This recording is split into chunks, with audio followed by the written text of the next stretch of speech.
You ask Tiger to calculate. This deals with linear inequalities with one unknown. The final result is x greater than -6. Let's solve it step by step. Group all constants on the right side of the inequality. Add 4 to both sides.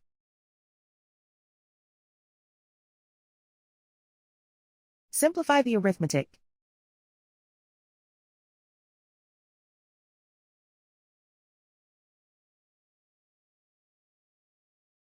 Isolate the x. Divide both sides by -3. Whenever you multiply or divide by a negative, reverse the inequality sign.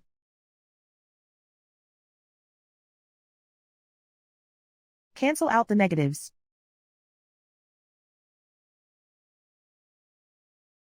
Simplify the fraction.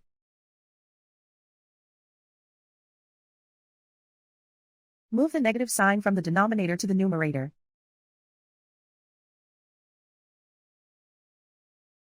Find the greatest common factor of the numerator and denominator.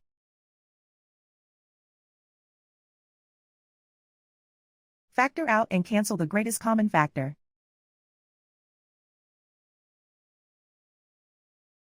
Plot the solution on a coordinate grid. And so the final result is x greater than -6.